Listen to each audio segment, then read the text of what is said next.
be hearing from Richard Hartnell at University of Santa Cruz.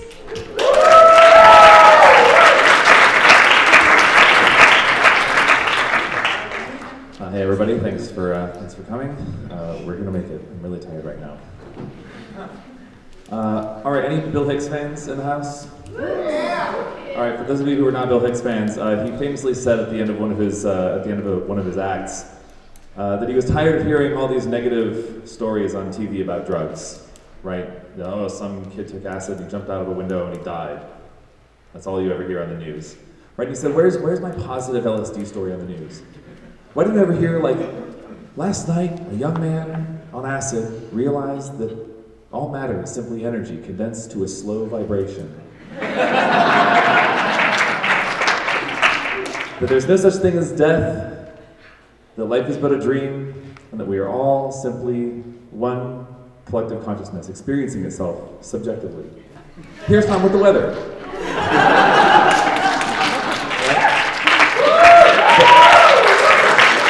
But the story endures of like, oh, a kid took acid, he turned into a glass of orange juice, and somebody knocked him over at the party, and he died. You know. But for things where we have behavior standards that are established, the story is reversed. You know, a bunch of people were out driving and they crashed, and nobody was wearing their seatbelt, and they were all killed. Would go, oh, well, they weren't wearing their seatbelts. They didn't know the rules, right? So this presentation is about what it would take in a post-prohibition world to be licensed to take psychedelics. Here's the background. Here's the basic premise for my presentation. Let's not explode. Let's not poison ourselves or irradiate ourselves or blow ourselves up. Yeah. Right? So how do we do that as a species? Well, in my world, there's a three-pronged approach to not going extinct, and the first is solving the energy crisis, right? Which we're still working on. You physics majors and materials chemists, people, engineers out there, we're cracking on this, right? We're trying to figure out how to get some of that energy that's just like pouring on us from the sky every day, instead of burning all the leftover dinosaurs, right?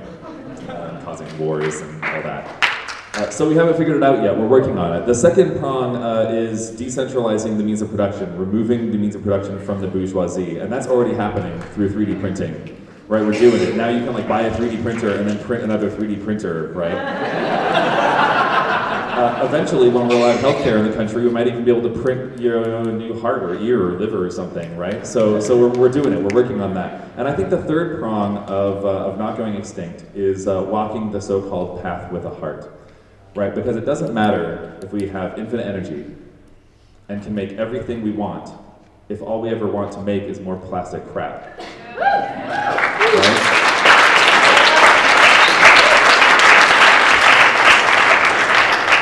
So the question is, are psychedelics a path with a heart?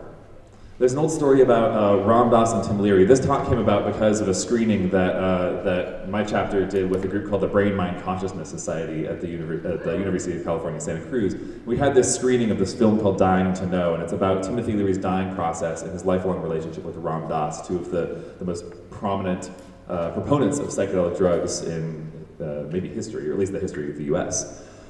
And Ram Dass had this story. They were both Harvard psychologists, and they were both from this really Western paradigm. And one day, one of their colleagues came over and said, "Hey, you guys, I just got back from South America, and I drank this magic potion, and I brought some back, and you have to try it." Right? And the whole psychedelic renaissance started in the USA. But the problem with the drugs is that they kept coming down. So Ram Dass, at the time Dr. Richard Alpert, took a vial of LSD and he said, "I'm going to go up into the mountains of India. I'm going to find the holiest guy I can find, and I'm going to get him to answer the question of what's going on with this, or I'm going to die trying." And he found this old guru, and he knew when he met the guru, this is the guy.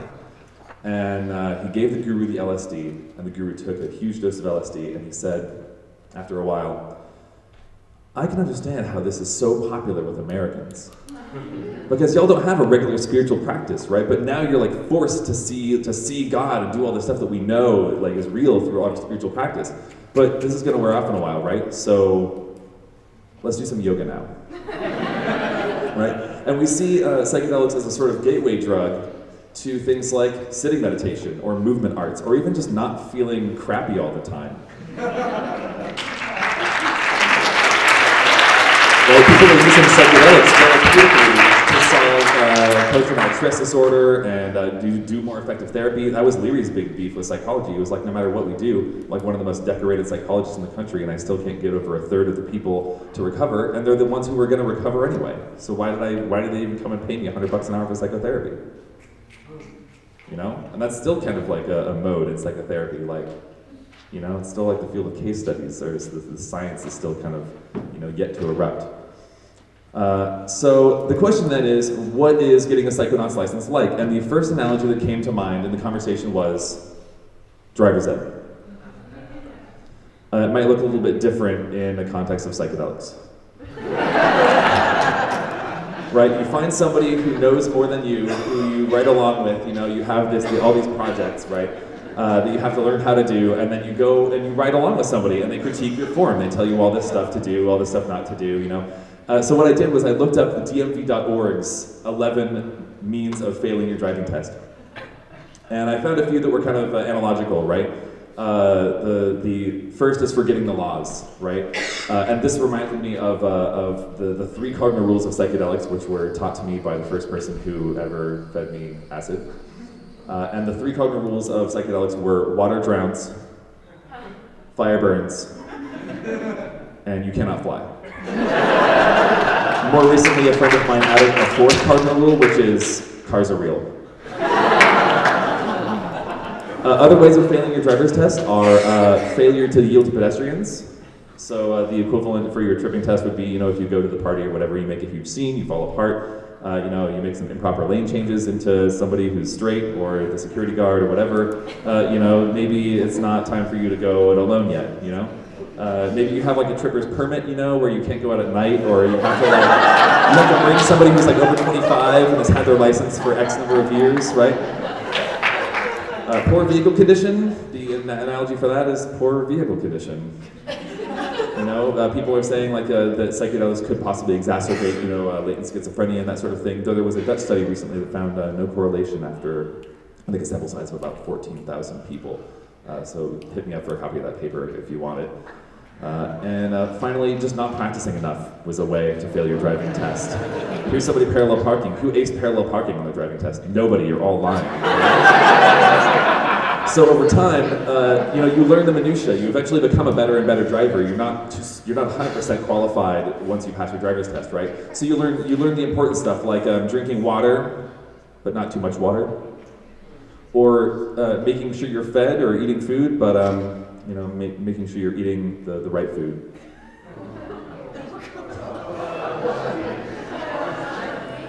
So in conclusion. Is this like a stupid conversation? Are we just like talking about something that's never going to happen? Well, no, because what is silly today is obvious in the year 3016 AD, right? And even 100 years from now, people are going to look back and be like, damn, their drug policies were barbaric as all get out, right?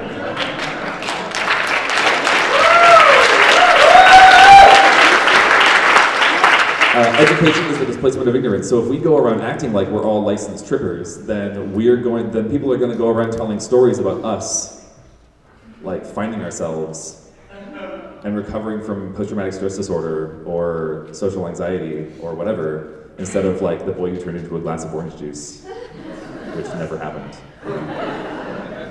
And finally, if you're interested in the people who are really trying to normalize psychedelics, at least in the treatment of sick people, if not yet the betterment of well people, maps.org are the people. And finally, the last slide is my hypothetical tripper's license photo, which I swear to God is not photoshopped or staged. That's it. Thanks for listening, everybody.